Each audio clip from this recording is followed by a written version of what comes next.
皆さんこんにちは。ただいま紹介に預かりました岩井と申します。今日は娘の新体操での経験、気づきを皆さんとにご報告したいと思います。よろしくお願いします。岩井梢です。よろしくお願いします。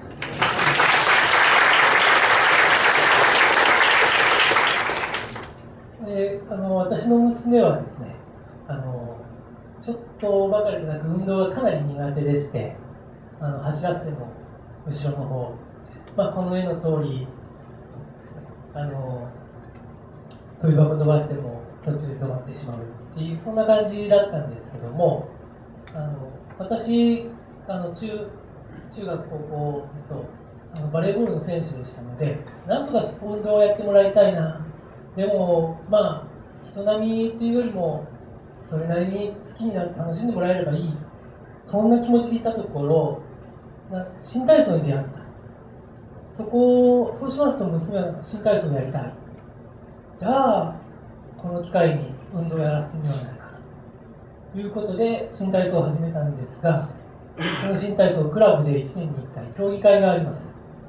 競技会ってみんなの前で一人で踊るんですけども、その競技会の練習が始まるとメダルが欲しい。いらっしゃるんですね。メダルってあんまり考えてなかったんですけども、やっぱりそうやって言われると、じゃあ取らせてあげたい。じゃあどうするか。みんなと一緒のことやったら取れない。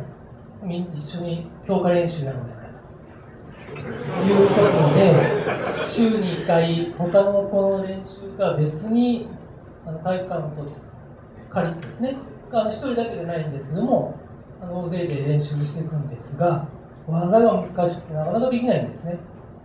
取らなきゃこの写真ですと足を取らなきゃいけない、取れない。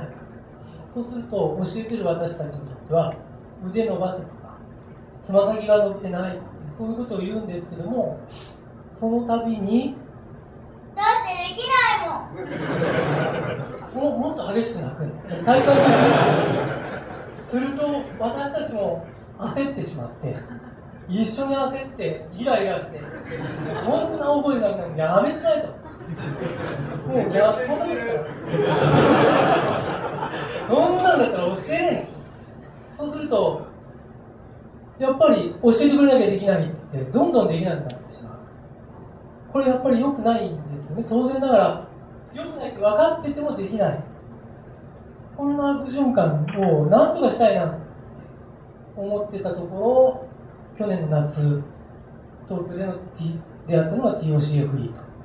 この中でやはりブランチ、クラウド、ターゲット、アンビシャスフリーとあったんですけども、やはり何も知らない子供にまずいきなりっていうと、まずはブランチなのかな、ブランチ一番いいのかな。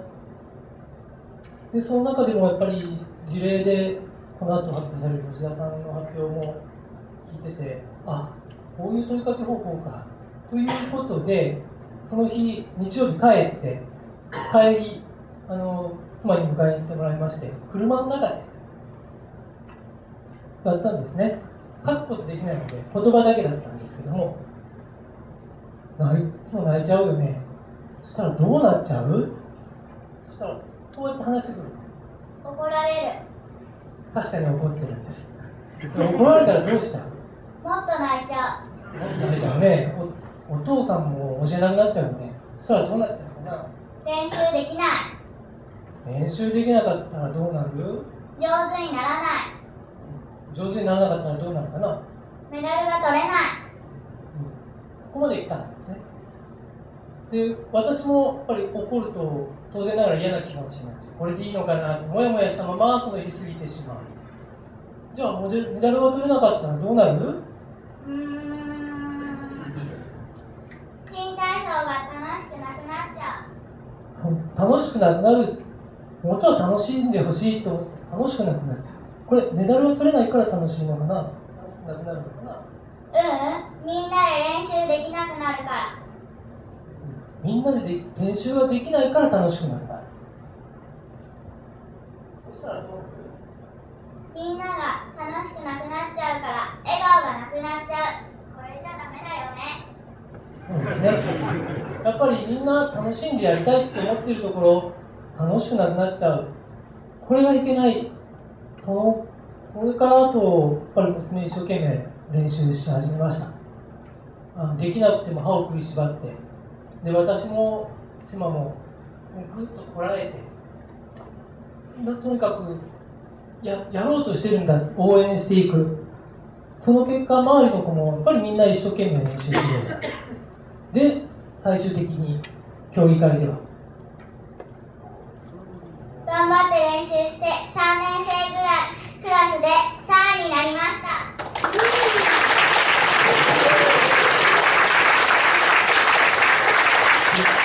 この経験を通じてですね、私たちそれぞれ分かったことがある。本当の目的はメダルを取ることではなくて、楽しく練習して笑顔になることでした。私は本当の目的を知ることが大切だということが分かりました。娘はこう思った。じゃあ私はいつも怒ってた。いつも怒ってた。考えろって言いながら怒ってたな。考えろ、教える。その時にやはり落とし穴があったんですね。何か。なんで泣いちゃうの？どうして泣いちゃうの？聞いてたんです。確かに言ってるんです。でも、よく考えると、どうしてと言いながら、これ質問してるんじゃないんですよね。どうして泣いちゃうの？泣いてる子に対してどうして泣いちゃうの？これ本当に、外から見たら、やっぱり怒ってるだけだったんだろうなと。じゃあ何してたの？泣いちゃうの？心の中では、なんで泣いちゃうんだ？泣くんじゃないよ、こいつ。思ってたんですよね。やっぱり泣いちゃう、どうしてという言葉が悪いんじゃなくて、その先にある言葉、またその時の自分の感情っていうのがまずかったなと。それに対して今回やっぱり泣いたらどうなるのっていうことは、この先のことを考えましょうね。どうなるの？先のことだから自分のことだとは限らない。だから一緒に考えれる。一緒に考えるっていうことは、子供も一緒に考えてくれる。安心感を持って一緒に考えてくれる人がいる。その安心を持って行動に移ることができるっていうことで、やっぱりここではどうしてって文字にしたら非常に単純な4文字、しかもクエスチョンマークがついてるんですけども、この使い方っていうのは非常にまずかったな、もうちょっと考えなきゃな。仕事でもどうしてって使うんですけども、確かに言われて腹立つ時あるよな。なんでそんなことやったんだって、なっちゃったもん仕方ないじゃないのって思う時があるんですね。でも、その聞いてる人にとっては、本当はそうやって思ってないかもしれない。でこの使い方って非常に大切で、必要な使う場所によってはかなり違うイメージになるなっていうことが分かりました。で、こういうことをやってきて、私たち何を覚えたかというと、まずは相手のことを一緒にどうなるっていうことを一緒に考えることで、相手のことをやっぱり思うようになりますね。で、2人で同じことを取り組めるっていうことで集中して取り組めるようになります。そして笑顔でいられます。そうすることで毎日がハッピーになります。いつもね、確かにね、笑っていられるんです。失敗しても同じことをやってるから、同じ目的を持って動いてるから、失敗しても笑えるんです。で、次、この先ですね、私が考えているのは、今回できなかったらどうなるのって言いました。この場合は、できるかできないかどっちかですので、できなかったらっていうと、やっぱりちょっとネガティブな表現になってしまうな。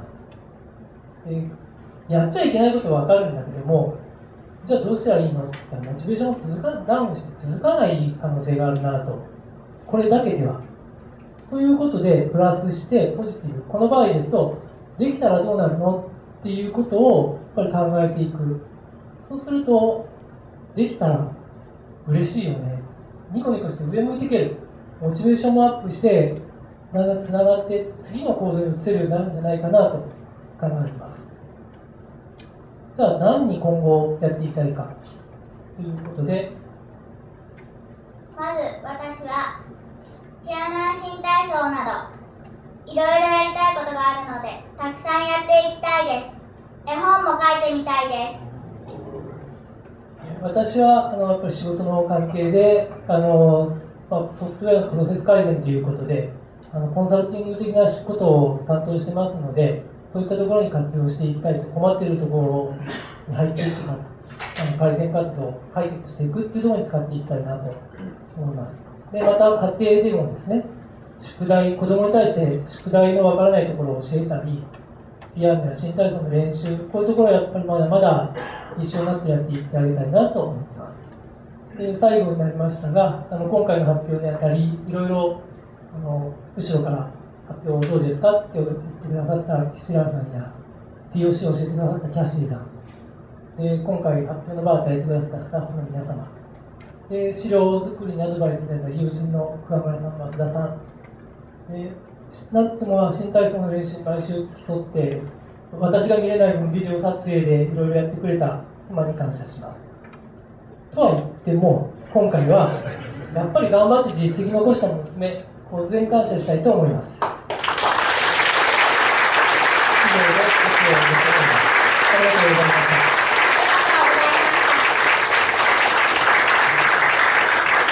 ありがとうございます。それでは一つだけ娘が一つ技をやりたいと思います。